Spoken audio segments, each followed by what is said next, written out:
This is Fam Electric Ghost doing live on the air with Brian Fitzgerald for the first time. Welcome to the Fam Electric Ghost podcast. How you doing tonight? I'm doing good. Thanks for having me, Phantom.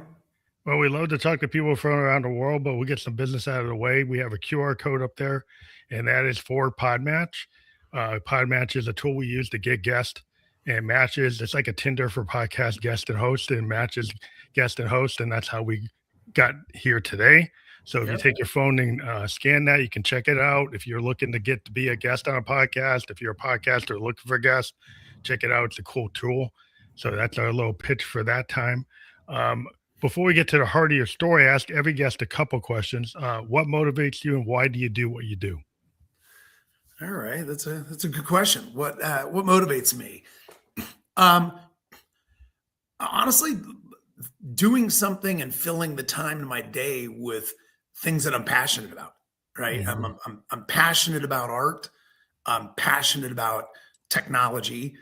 And, this new business venture is, a combination of both those loves, both those interests. And, that's what gets me out of bed in the morning and puts a smile on my face.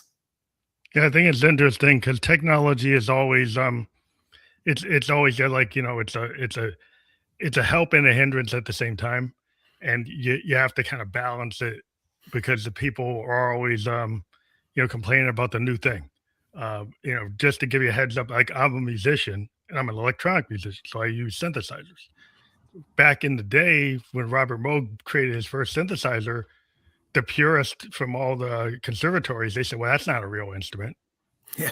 You shouldn't use that, right? But now up to this, people understand the Moog is a real instrument. But so like that's the same idea with like AI is a tool. Yeah.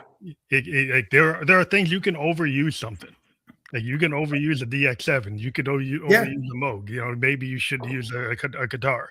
It's a choice, and people will make you pay for it in the marketplace if you don't use it right. Yeah, no, listen, and I get that comment about, art on a TV is not art. Yeah. Right. It's a digital image. And I say, look, art is something that is visually beautiful.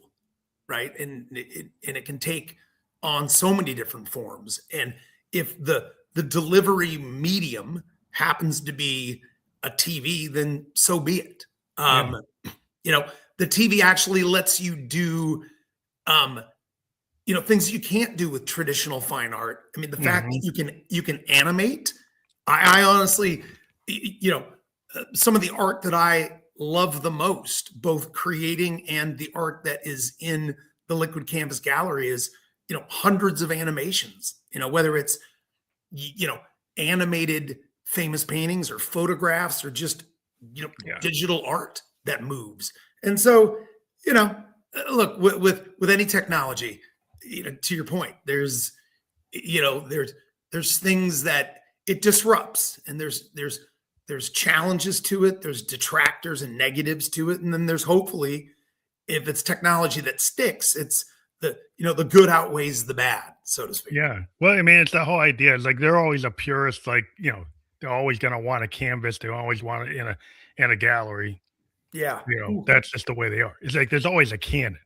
Yeah. Like you learn literature, there's always going to say Shakespeare is really, is the thing, right? Yeah. If you deviate, if you go to the conservatory and you say, well, you don't want to learn Chopin and Bach, and you say, I want to do something else, I want to get into jazz, they'll be like looking at you like, no, exactly. That's not it. But that's like, well, that's your choice. That's your taste. Well, look about it.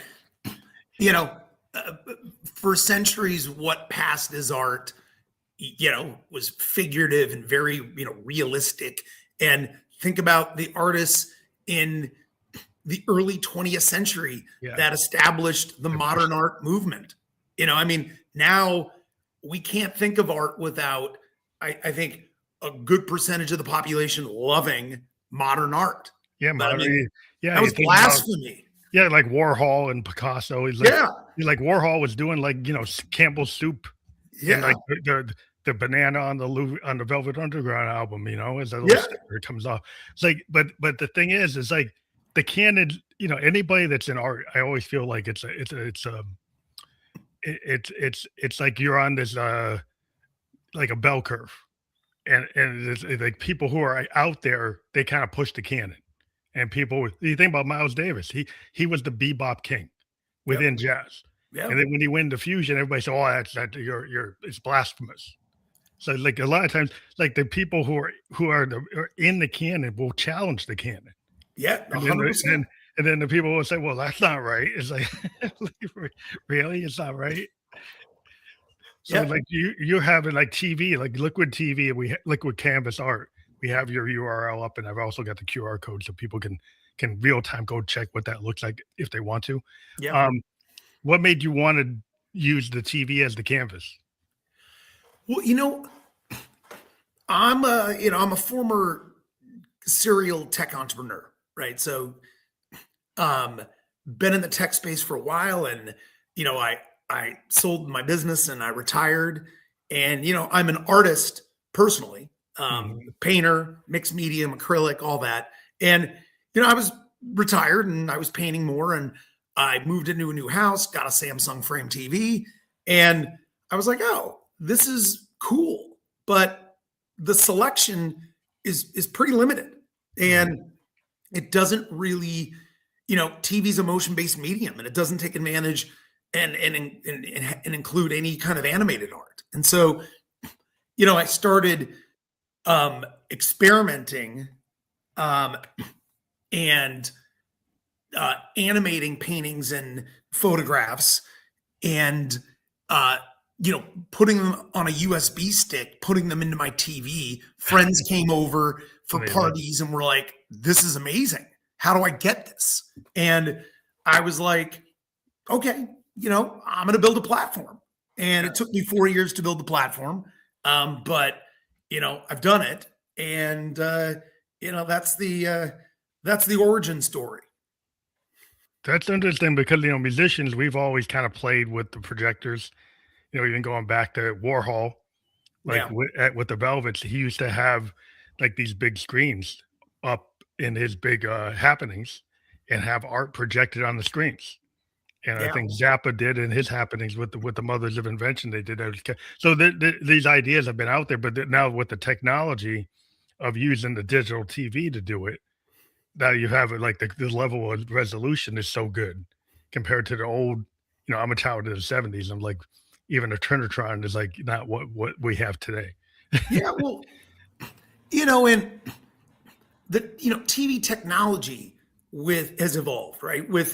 The with the invention and introduction of apps, and the ability to stream content, over the internet onto Yeah, your the app TV. like a phone, like a smartphone. Yeah, Yeah, so that's really opened the door. I mean, one of the things that you can do with Liquid Canvas is upload your personal pictures and videos, um, put frames on them, mats, and I can connect to my mom's TV in Norway, oh and I nice. can push, you know, that family photo album onto her TV. And I mean, that's a function of the technology of both the TV itself, but the And then internet, and the yeah. connectivity of all of it. Yeah, I think it's just interesting because we're living in a world where, we're doing this podcast. Like, and I started podcasting back in 2016. Yeah. That being able to do video where like you couldn't do it. You would have to go to a TV studio, right, and do it. And so if you did it, it was you couldn't do like international calls. Like I talked to people all over the world Yeah. at a level of quality that people were like, "How the heck can you do that?" The tech has gotten to a point where you can do all kinds of interesting things, and it kind of goes toward like the conversation of AI. Like Yeah. we talked about, AI is like a tool to me. In my day job, I'm a software guy, so I design software. I'm a business analyst, software engineer slash, but the tech is like you have to if you're in tech, you've been in tech, you exponentially the world changes all the time. It's just exponentially what the tools we use get better and better and better and better. And so we just take advantage of it. But sometimes people have argued that sometimes having less is more. Yeah. Like as an artist, you understand the idea like you have all this capability, but if you like if you stick to oil, then you have that frame. If you Yeah. stick to this, pastels, then you have that frame. If you're just doing, line drawing with a pencil, it's a different thing. So what's your take on that?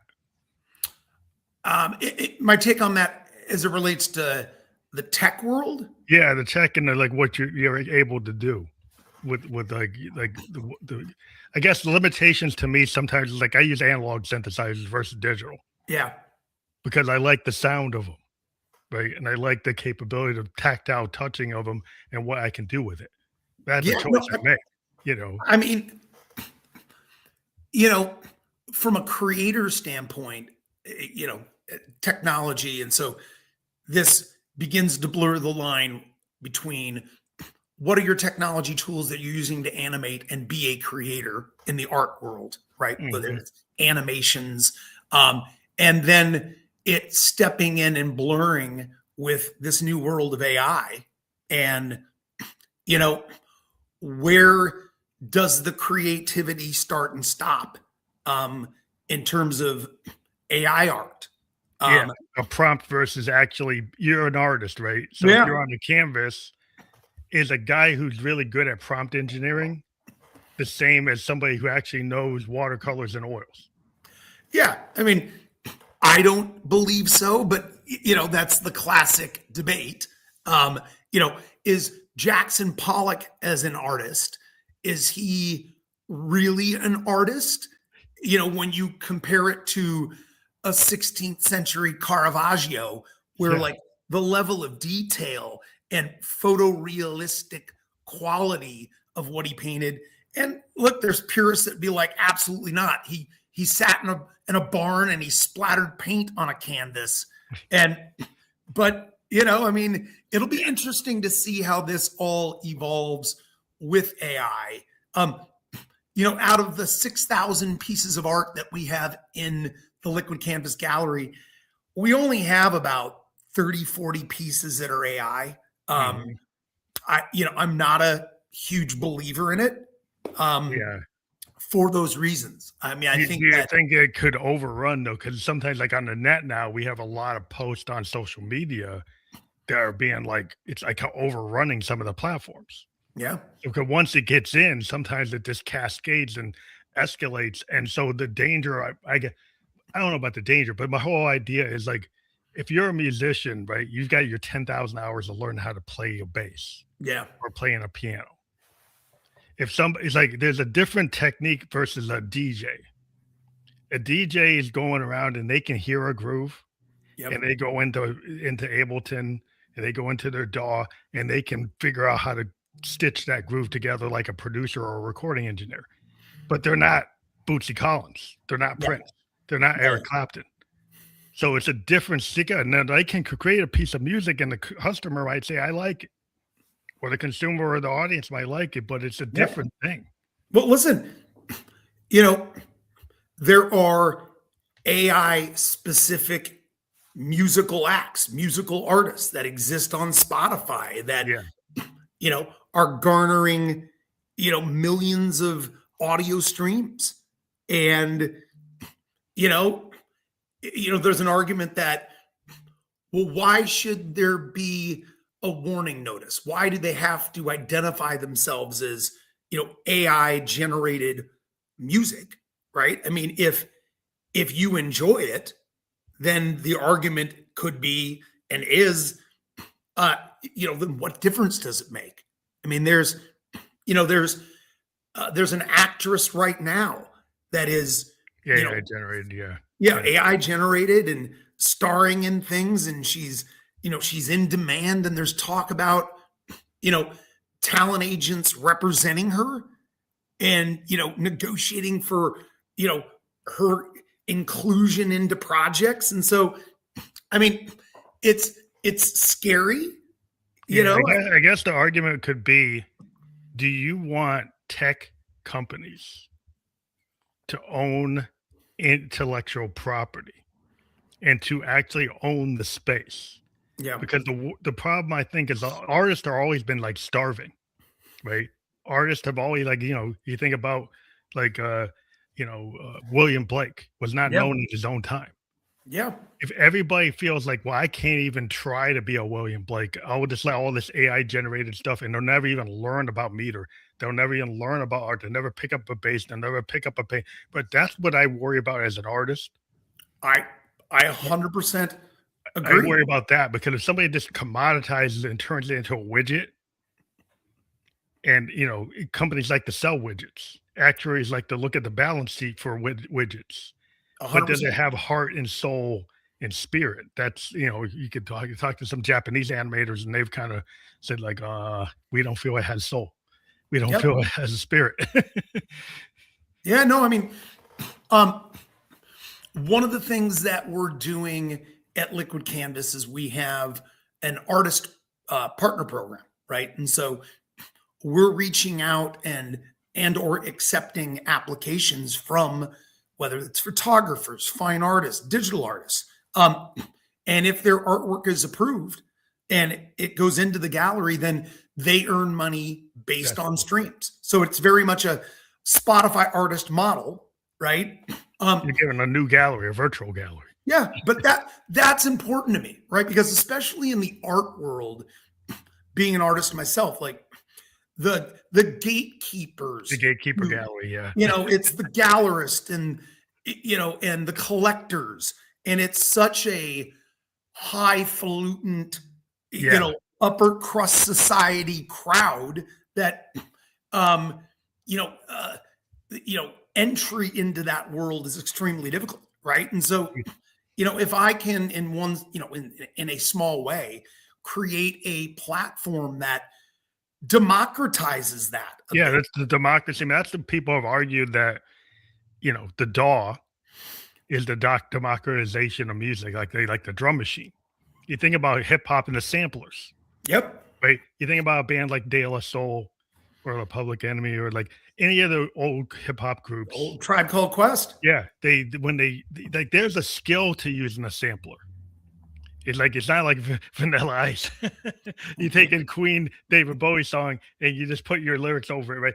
If you Yeah. look at what people actually used to really do on the MPCs Yeah. and on samplers, there's a craft to do, and you could say with the prompt engineering, there could be a craft that's equivalent to a DJ to me, to 100%. equivalent to the using the sampler.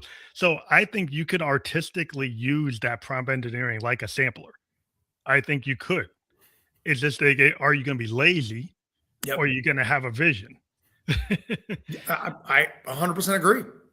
I mean, So, so it's like that's why they're putting the label on it is it's AI generated or not might not be necessary when everybody realizes what they can do with the tools. Then you'll get the Beethoven, you'll get a Mozart, you'll get a Picasso. Oh, if you're using this tech, yeah. you know, Yeah, no, I mean, look, at the end of the day, it is about creativity and originality. And to your point, look, if someone can use AI generative tools and, you know, the reference images they use, the prompting they use, if ultimately what it renders, what it produces is something that is original, unique, compelling, it story tells, yeah, then the consumer's going to like it. And if the consumer likes it, at the end of the day, that's art. yeah. Well, that's the thing. It's like if the audience likes it, then it doesn't matter. It's like the idea, like when people heard Dylan, he had people when he went electric. He like some of the folkies didn't like it, but the Yeah. hippies did. Yeah. so, Yeah. so it's like well, this group doesn't like it, so it's a law of attraction. Guess what? My tribe finds me. They like it. They go with it. These guys like they don't like it, but doesn't matter. Doesn't mean you can't put it into the world. Like it will just call to whoever feels it. 100%. And as an artist, you ultimately have to, decide, do you want your art to be niche and for it to have a small loyal following, or do you want to be commercial? Hmm. I mean, look at Taylor Swift. Her early work was, rooted in country, Yeah, right? and then she changed. And and her vocality, her tonation, all of it was country. Yeah, And it's all when she got into, a famous record label dispute with the owners of her recordings, and she wasn't able to buy them, she made the very smart decision to re-record everything. But when she re-recorded them, in order to make it more relevant and more commercial, and she re-recorded those old songs with her new sort of pop tune. Yeah, Pop not her non-country voice. They're Yeah. not going to, like, she wasn't trying to do it like a Johnny Cash or Willie Nelson. She Yeah. wasn't trying to evoke that Americana Yeah. kind of country, which is country music, is like Yeah. Americana, kind of like the band or Cash or Willie or any of that stuff. Not having that twang, like not doing Yep. that. And artists And it evolve. worked. Well, I think artists, you look at the Beatles. I mean, Beatles were the first like boy band. Yeah. By the time you get to Abbey Road, they're the precursor of progressive rock, and Pink Floyd's and all the progressive rockers, yes, and all those bands use them as the model because Yep. they reinvented what they use a studio as a sound painting board. Yeah. So you can start somewhere and end up in a whole different place. Whether your audience follows you, that's their choice. Absolutely. But it's interesting to me, just in the arts, it's like the idea of disruption. You kind of started, like, you've been in tech, and there's all this big term about all these disruptors in tech. Yep. Everybody's a disruptor, and they want to shake the tree. So, like, is that? I mean, I think, but artists tend to do that anyway. I mean, Yep. that's the nature of art. 100%. So was that like a synergy that you always had, this kind of artistic disruptor kind of leaning over to I artist? think that's initially 20 something years ago, that's what drew me to technology, right? As an artist, is I saw how tech was, the barrier to entry was low. There were no guardrails and boundaries and predetermined owners of the system. Mhm. And you could be young and you could have an idea and you could be potentially great at execution, and you could come into whatever market and look at how things have been done and then find your niche. How are you going to disrupt that? How are you going to make it arguably better? So I got a question for you. I don't know. I'm new at this podcasting stuff, so I'm a bit of a newbie, and I pulled a rookie maneuver. I got my laptop, and my charging cable is Too far away. yeah. So I need to grab my charging cable. I don't know if you can take literally 20 seconds to do a commercial of sorts while I grab that and plug it in. That's fine. Like, Okay. I don't have a commercial ready, but I can talk about your QR code while you do that. Okay, perfect. Thanks. So we have a QR code up there, and if you scan it, you can go to liquidcanvas.art. So you take your phone and you scan that. URL that we have there, www.liquidcanvas.art, will be available immediately if you take your phone and scan it. We had a different QR code at the beginning that was for Podmatch, but this is actually for Brian's website. So we do recommend people actually use the QR code to learn more about the topics that we're talking about today as he comes back to the screen.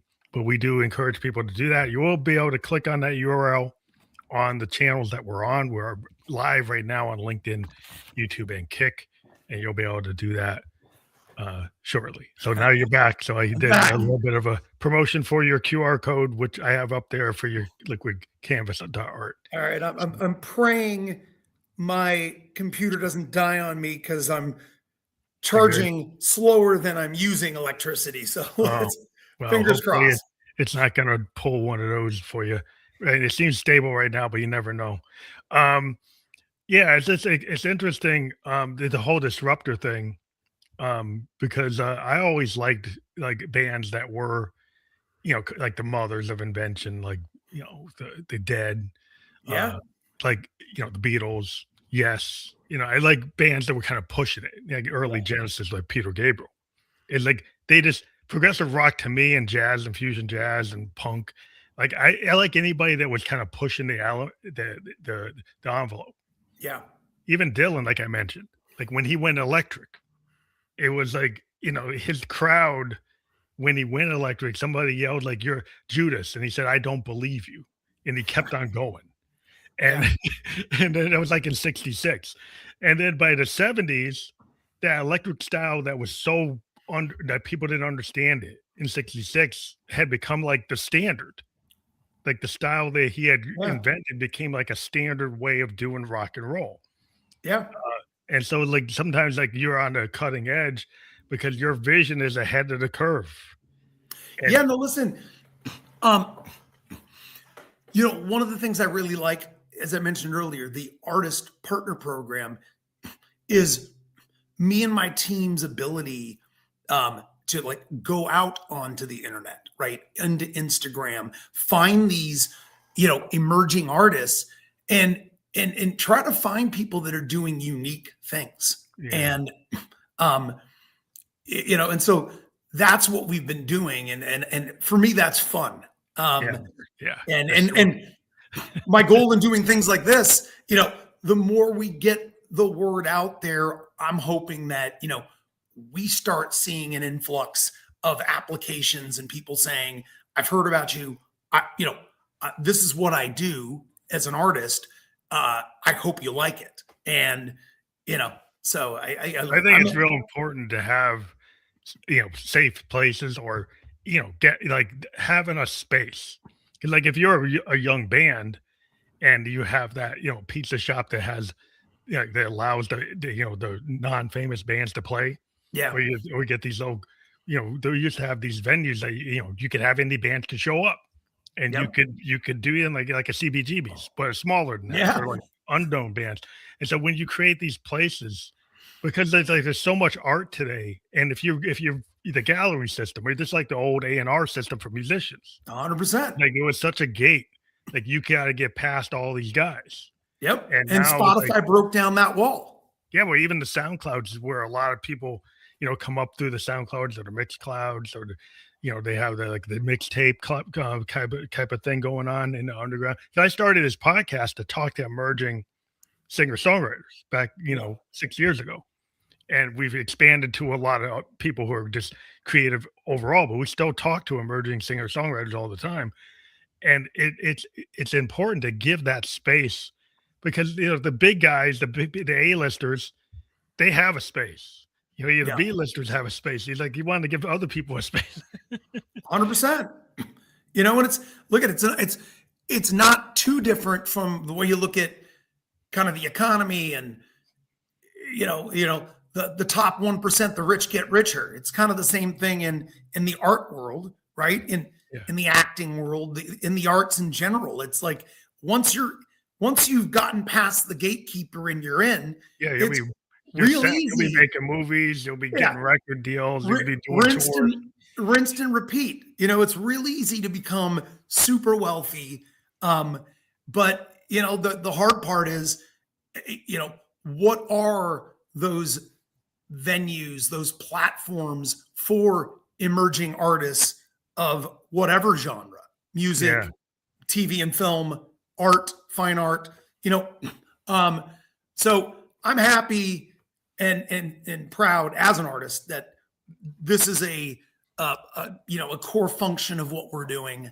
And so that It's the kinda like back in the day, like, you had the Rolling Stone magazines, you had, like, even these, like, in San Francisco, you had all these, like, newspaper reviews of artists, like, during the hippie era, during the yeah, '60s and the '70s, you had these, like, low distribution, like, this fanzines or papers that would review music, that would, tell the public about some new band and get that out to the people in a form, and newsprint was cheaper and they could get it to the people and people find out about it.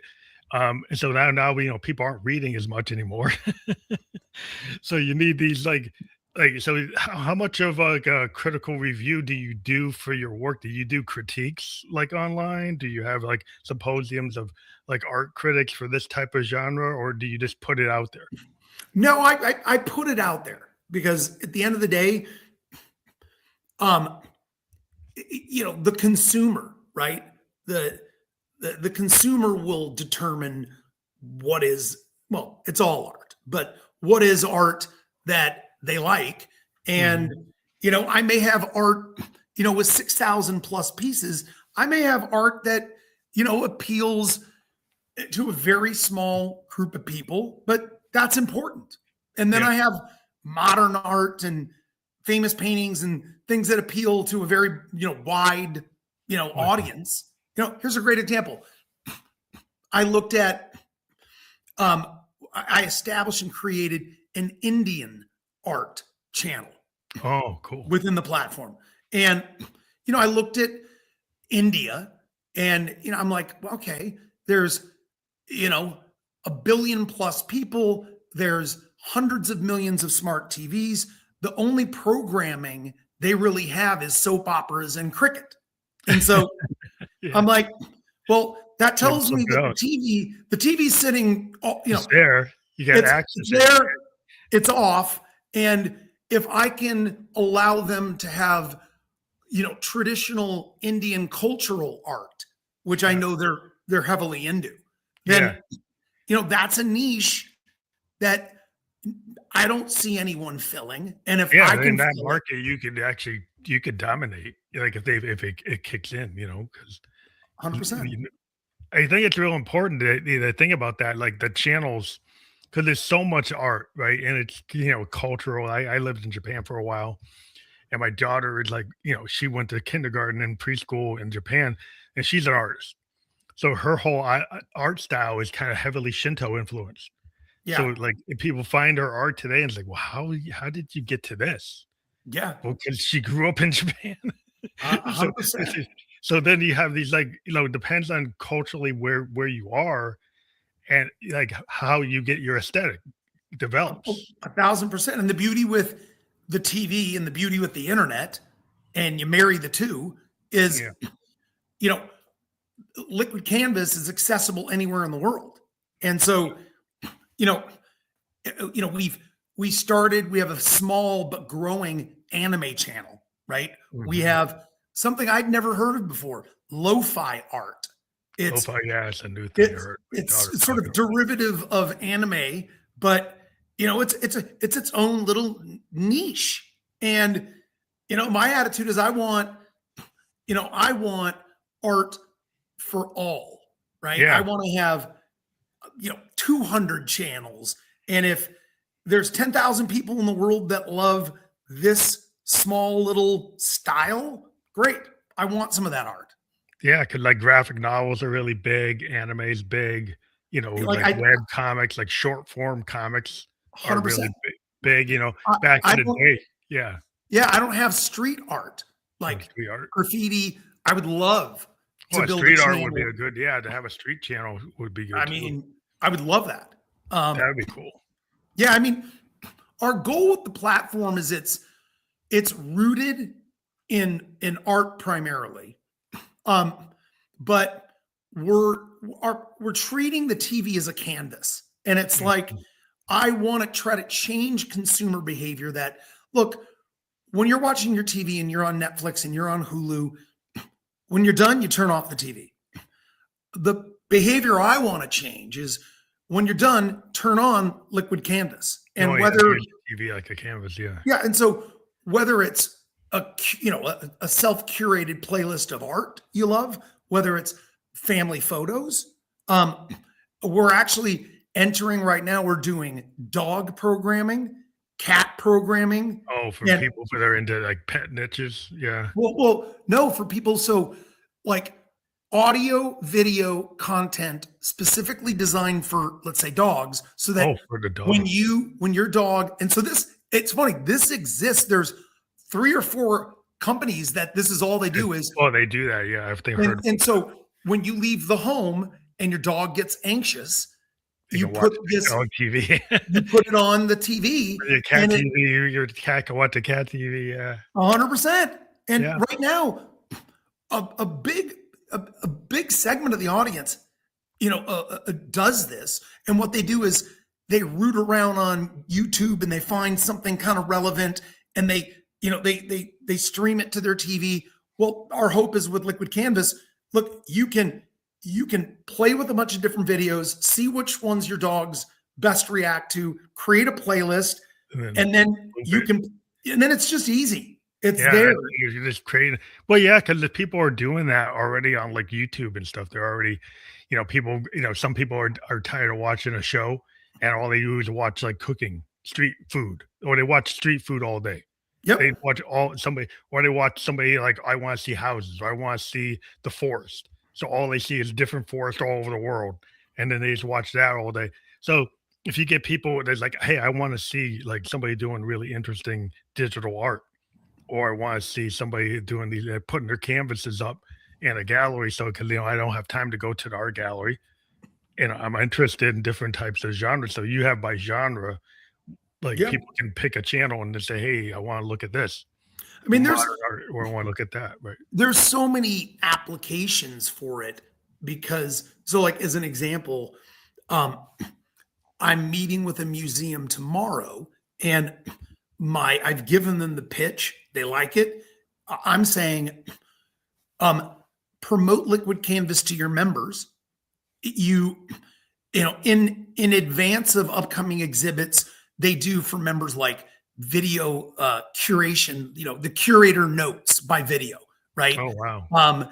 They send you images of like, this is the installation, this is what's happening, and they send that out, and I'm like, well, if it was all on a channel and you could put it up on your TV and you could see, oh, there's an upcoming exhibit at MoMA, and this is what it's going to be on. You can enjoy it. You can become emotionally engaged with it. You're far more likely to want to go in and see it in person, and so it's a way to kind of engage your membership. And so, I mean, we're trying to find a lot of different ways. That's a cool thing, because you think about it, like, with the QR codes today, you could do that and say, hey, if you're interested, get the QR code, get a ticket. So you come to the gallery, you got your ticket already. It's like, oh, this gallery interests me. I'm going to get the ticket. Oh, the QR code's there right there. Boom. I can just boom my smartphone. Yep. I got the ticket, then I'm scheduling it. I'm going to go to a gallery show. Yeah. And I got it. And I found, and then somebody can say, hey, I'm going to look at all these different galleries. And this guy show me what they have. Now I can go and like, oh, I'm interested in that. Yeah. Now I'm going to go. I mean, he can opportunities knock. Yeah. No, 100%. Yeah, it's interesting because the world is people are so into not watching regular TV. They're all in this new kind of ether. Yeah. And they're finding things like they don't want to sit and watch All the Family anymore. They don't want to sit and watch the news off the regular TV. They're looking for other things. Like they're looking for like not even on their Xbox. It's like, look, what else can I do besides play my Xbox? I want to do something else. Well, people want choice. Fragmentation is what has driven, a lot of disruption. I mean, if you look at the early days of TV, you had 3 broadcast channels, right? They had, on Nielsen, they had a huge share. Basically, that's all. Those were your choices. And then as cable evolved, it was like, oh, okay, well, now I have the ability to have, G4 Gamer TV, and I have all these, cooking channel. And what happened is you saw that, the ratings, the advertising revenue, and everything that traditionally was associated with the dominant players, ABC, NBC, CBS, that, their business was significantly cut into. And then fast forward into the world of streaming. Yeah, now the TV shows are gone. Like the networks used to have, like, we got the sitcoms, we've got the TV shows, and then the streaming took that away from them, because now they've got the TV shows and they're putting them out quicker than they will make you wait for the new season. Well, you Now know what on the streamers, like now you don't have to wait. yeah. Well, you know what they learned? The early fear within the TV world was, well, that fragmentation is going to splinter demand. And so, people are only going to consume so much TV. And if we splinter and fragment it, well, no one's going to survive. But the reality was actually, when you gave people more choices, they consumed more TV. Yeah, they're just not watching you. They might not be watching your network. They're watching other networks. They're watching all the streaming networks, and they're watching them when they want to. Because you were tying them, you got to be there at 7:30. You got to be there at 8:30. And now, even now, you can actually save it. But people are still kind of locked into that with the networks. It's like, no, you guys don't really make them like the way these streamers do. Yep. And the streamer's like, hey, I can binge watch the whole thing. So it's kind of catering. Like I watch a lot of Korean dramas because I was in Asia and I got really hooked on K drama and J dramas and like Chinese dramas and Taiwanese dramas. So I spend a lot of time just watching those because I just like them. I mean, I just got into the aesthetic, so I just end up watching a lot of stuff there because I don't see those type of stories on US TV. So I'm like, I like those stories. But I got a niche. I like it, and I can go to the niche. Outside of like Korea, I'm watching it. 100%. And technology's allowed those people that either had been exposed to it but couldn't find it, or had never been exposed to Asian drama, Asian televised programming. Now, you can be in America, you can have never visited Japan, and you can, stumble upon this and be like, this is an aesthetic I like, and I want to watch this, and I'm going to become an avid consumer of this. So I mean, that's an example of how technology yet again democratized. It totally got rid of the national boundary. Totally, because like it used to be like the American comic book industry, like Marvel and DC and Charlton, they controlled the like comic book market. But now, like manga outsells all the major American comic companies. Yeah, I mean, Marvel does good with the movies, but if you look at their books, they're getting blown out. DC and Marvel get blown out by the manga companies in Tokyo. 100%. Yeah, no. And it just became suddenly that became accessible. Kids started watching the animes, and then they actually like go to the bookstore and they're buying the mangas. 100%. And so the TV or the streaming, brought them to the book, and they're actually picking up the book. 100%. I mean, and you look at even theatrical film distribution, right? And there used to be, windows where, movies were released US theatrically. They didn't make it to Europe or Asia for a couple of years. And I used to work in that industry, and it was funny. You'd see like actors that no longer carried US theatrical box office weight, right? Mm-hmm. A Stallone, a Dolph Lundgren, and they still could green light, independent films that were produced and, exclusively, for the purpose of distributing into those foreign markets, but with technology, what arrived was day and date release. So there was no more windows. It was, hey, this is being released on June 1 and it's being released everywhere in the world. Everywhere, yeah. So no longer have these markets like they're tied to, you do. It's weird on video games though. You still have some things that are like Japan only games, where they've decided like this is only Japanese market. Though people always try to go get those. Like the people who are crazy gamers, like I want the Japanese only. I'll read the Japanese. I'll listen to the Japanese. I don't care. And so, but there's still some gates on certain things. But a lot of things are like gateless. They just happen. It's not region specific. These very region specific stuff. And it's even interesting to see on, televised programming. There's certain services like Netflix where when a series comes out, the whole season dropped, Yes, and you binge it.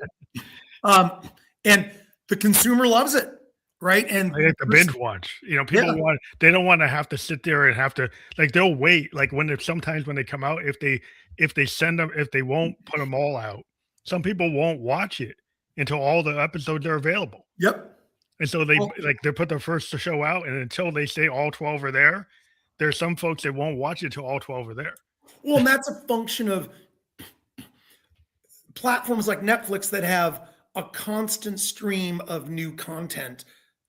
They're not worried. They know that the consumer, if they like it, they want to binge it, and they're not worried about keeping that consumer engaged, because they're like, we got 15 more things coming out this week. Yeah. Whereas you look at these other platforms, whether it's HBO Max, whether it's Peacock, Paramount, they have great shows, but they don't want to release it all at once, because they want to string you along. So like an old TV channel. Yeah. Because honestly, operate like the old TV. They don't come out with stuff new. They don't come out with enough new stuff often enough that if I knew that they dropped, Tulsa King, Landman, and Mayor of Kingstown all in 1 week, I'd be done. You'd be done, and you're not going to watch them anymore. And I would unsubscribe to my membership for Paramount Plus. Right. Yeah, you don't want to watch all the Star Trek. Like they gotta string you along for all the Star Trek shows, 100%. Yeah, it's interesting because I think it's super cool to have platforms for emerging artists and to allow people to kind of just, figure out what they like. And that's why I was always, as a music fan, I wasn't like a niche guy. One day I'm listening to the Velvets. Next time I'm listening to Sex Pistols. I'm listening to Sun Ra. I'm listening to Coltrane. I'm listening to Johnny Cash. I was like, anything that was good, I would listen to. But the market tried to say, like, you're only a rock guy. You're only a soul guy. You're only a funk guy. They still treated like the listeners like the only thing they like is this one thing. Like, that's not what people like.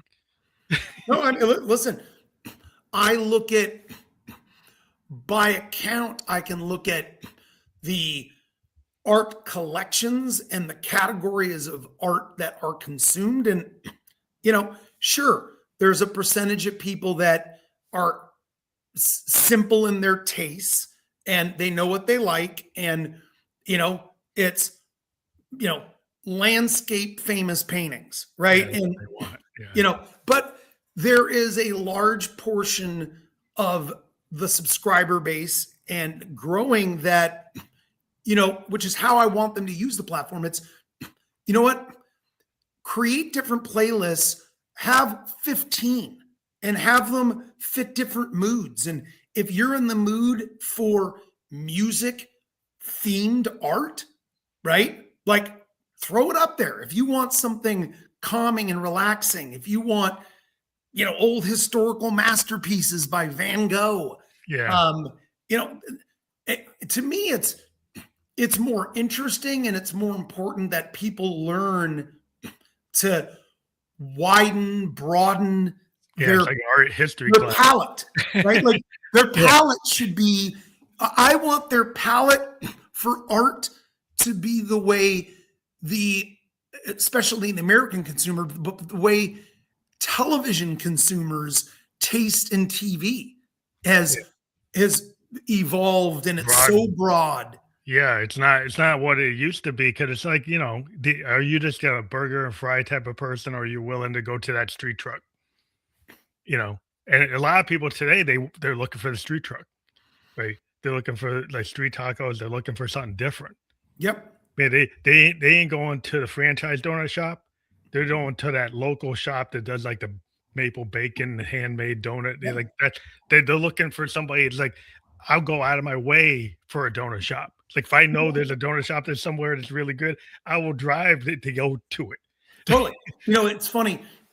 I'm gonna, sort of from a headline perspective, I'm gonna touch on a very touchy topic right now, immigration, but only from the standpoint of if you look at every major city, whether it's London, whether it's New York, LA, whatever, when you have a healthy immigrant population, what do? They bring their cuisine with them, And their food, right? And all of a sudden, it over time completely changes how people, that never were exposed to Indian, Vietnamese, Thai, Korean, all of a sudden, people's palates, change. They diversify. And I think, on some level, liquid canvas and our ability to have these channels with so many different styles of art, using technology, it's unrestricted art immigration, right? It's like, well, I think that's super important, because I think people get bored. Like, if you just keep giving people like the in the box type of thing, like it's it's like you could go to that franchise and get that burger and fries every day, because you're like, oh, I'm just used to it. I'm just like, but it's, when you find out that, that street taco, or that Thai restaurant, or this restaurant from like this West African or West Indian, restaurant. Hey, this stuff tastes good. This flying fish is like, oh my god, I never had that. It's like, what the heck? It's like, why would I go get that burger and fries every day if I can have that? Well, and guess what? Fragmentation and the fear of pulling consumers away from established pillars of consumption, right? Of product, that creates competition. So, I mean, I'd argue when there weren't a lot of choices and the American burger was pretty bland, and as other choices came in and it fragmented, I mean, now I look at, if I am going to eat a burger, guess what? The people have had to step up their game, and it's like a smash burger with the local burger joint. Like, that's what I mean. Like, if I'm not going to go to the franchise, like, I'm in New Hampshire, and there's tons of diners. Yep. And all the diners have way better food than any of the franchises. Yeah. So I'm always going to, it's like, I'm going to go to the diner. I'll spend more money at the diner. Like, the diner is just so much superior that it's like, it's only if, like, for convenience sake, if I don't have time, I might go to the other one. But if I've got time, I'm going to the other place. Well, I mean, look at, it's in every industry, right? I mean, if you even look at the beer industry, back in the day when there was 4 choices, right? Just like when there was 4 television stations, the quality of the programming, the quality of the beer, Coors is not great. People want the microbrew. Everybody wants that microbrew. They're looking for that microbrew. They're looking for that. And then the microbrew industry took off, and guess what? It forced the big guys to have to adapt and improve on their recipes and improve on how they marketed, and not take the consumer for granted, and be like, you know what? I got to deliver a better product. Yeah, you gotta step up your game, because what happens is, like, they all these other outside the franchise, all these independent operators, they're putting their vision, their passion. They're very passionate because they're entrepreneurs. And entrepreneurs are very passionate about what they do, so they're not kind of phoning it in. 100%. So when people can know when something's not phoned in, and they appreciate it. 100%. People want something that feels authentic. There's a vulnerability to it.